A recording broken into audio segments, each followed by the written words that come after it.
If you live in the parts of northern, western, and central India, you must be feeling the heat for sure. The rising temperatures are perplexing. To understand this phenomenon, we have with us Skymet President GP Sharma. Thank you so much for joining BQ Prime. The first and the foremost question would be, what has happened with the temperatures? What is the expectation for the year ahead in the terms of heat waves, and what could be the possible impact on the agri? Okay, thank you, Niyati.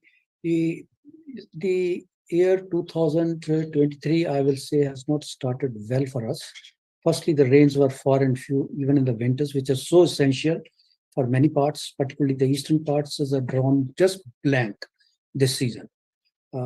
So are the even central parts and the northern parts, very few, far and few rains. Okay, activity mainly confined to the mountains. So we started off with this, and then waiting for a good spring season, which is a cushion between the winters and the summers. But then it has also been cut short, possibly quickly. It has been changing now, and the rapid rise in the temperatures much above the normal, between 6 to 10 degrees above the normal. Early part of February, it's middle of February. That is nearly unprecedented. It was last year also, but then not so early. So it doesn't speak well for the weather conditions, and particularly now you asked about the agriculture. Obviously, they are largely impacted by any variable weather conditions, changing weather conditions before time. At this the time when possibly all the rabi crops in the north, they need some cool weather conditions, and on the contrary, they are they are what they are having is heat stress is building up across the crops, and then obviously it will show up in the total yield and productivity, as it happened even last time also. This time it could be even more and worse than what we experienced last year. Yes, dear. What crops are more susceptible to this rising temperatures, sir? See, I'm not the agriculture expert for that matter, but yes, by virtue of working in this particular field, I do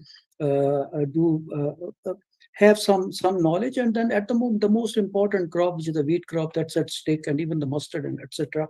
All these crops, and they go not only northern plains, so further down to the other parts, some parts of Gujarat, Madhya Pradesh, and they are also at risk. And then cash crop, that's a wheat crop, obviously it is having a bigger risk than any other crop. Yeah. Would you be able to share with us the impact of La Nina and the possible impact of upcoming El Nino, if at all it happens?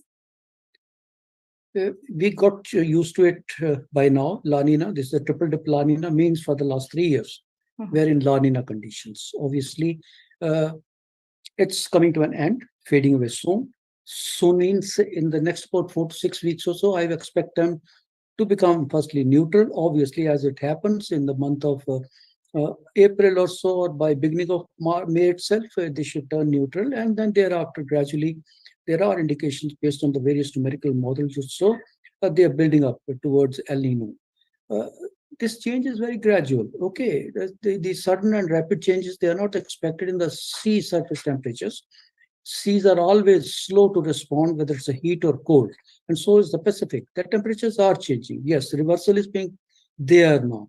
From the cool Pacific, it's turning to tropical warm Pacific, and that's what is the indication for the El Nino conditions coming up. But that will start at the commencement of the monsoon, which normally is sometime in June only, and then halfway through the season, possibly they will become a little more stringent, and that's what the danger lies in terms of the monsoon getting spoiled because of those El Nino conditions for the Indian subcontinent. Yes. Which parts of the countries in that condition would be expected to be most hard hit?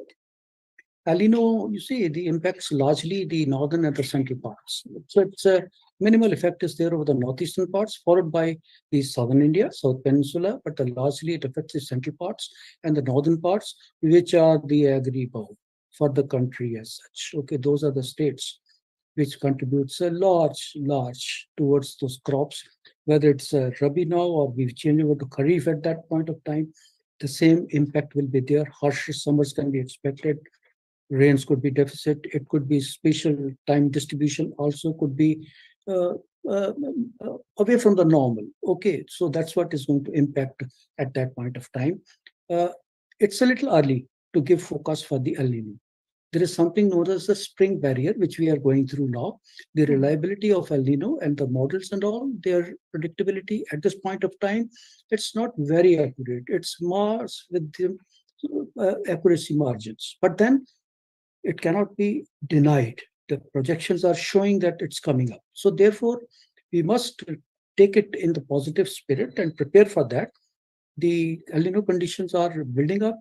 Accurate predictions can be made sometime in April, but before it becomes too late, we should prepare for that and take it as almost granted that it's going to impact 80% of the El Nino conditions. They impact and turn Indian monsoon into below normal, and 60% of those below normal, it becomes even drought conditions. So it's a caution at this point of time to be prepared to face that eventuality.